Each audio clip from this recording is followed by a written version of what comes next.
Ce don d'une valeur de 181 millions de francs CFA est accordé par l'Union européenne à l'Office national de protection civile, ONPC. Il est composé de 2000 tenues de type F1, une tenue de base des sapeurs-pompiers, mais aussi de 7500 masques lavables. Un acte qui, selon le ministre de la Sécurité et de la Protection civile, vient à point nommé. Aujourd'hui, nous bénéficions d'un don très important de l'Union européenne, à hauteur de 181 millions de francs CFA. Après déjà un programme dont nous avons bénéficié à hauteur de 6 milliards de francs CFA, programme qui a permis d'équiper 10 centres de secours en moyens roulants et en matériel d'intervention.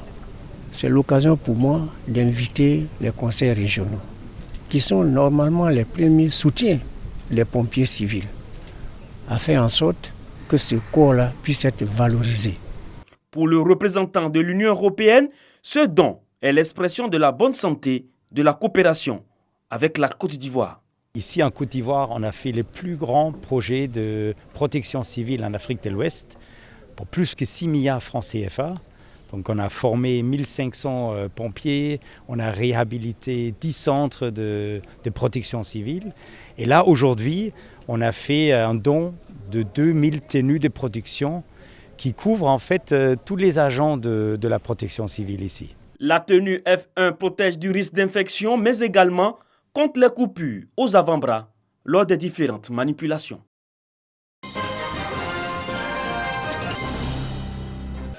Benoît Touzamouin, chef de village de Gouidji, est désormais le président du comité de veille et de suivi de la cohésion sociale du département de Bangolo.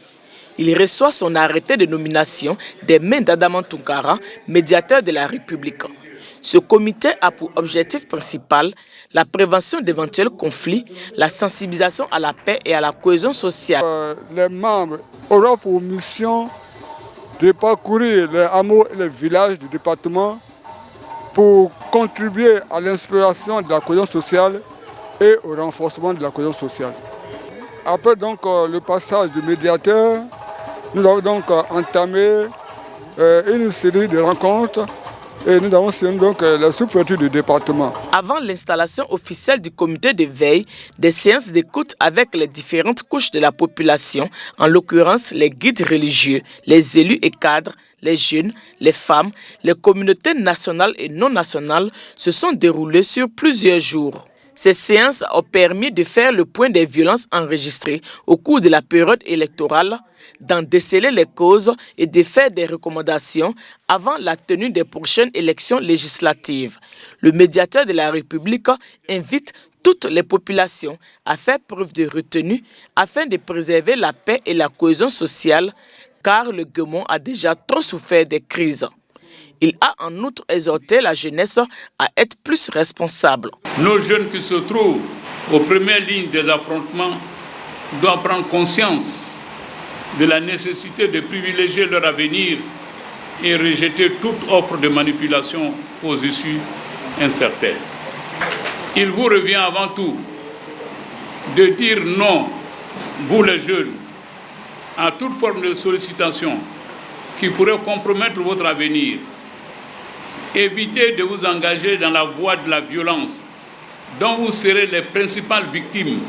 Avant la séance publique, le médiateur a échangé avec les populations des villages de Béoué et Gouidji. Après Bangolo, ce sera au tour des localités de Mbato et Bongwanou d'être visitées par la mission de sensibilisation à la paix et à la cohésion sociale du médiateur de la République.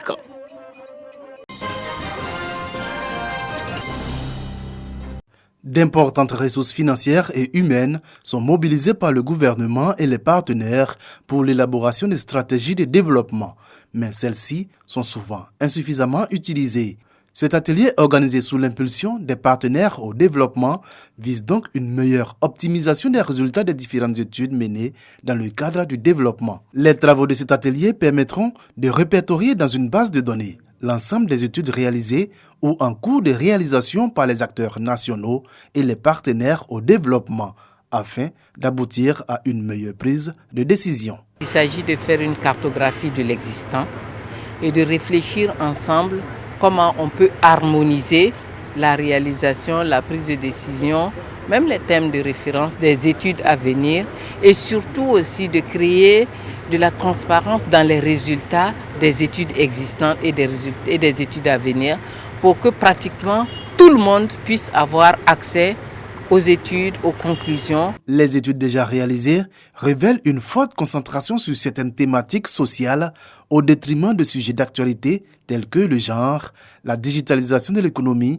la paix, la sécurité et la cohésion sociale ou encore les changements climatiques. La restitution des résultats interviendra au bout de 3 jours de réflexion en commission de la 60aine de participants issus des structures ayant réalisé ces études.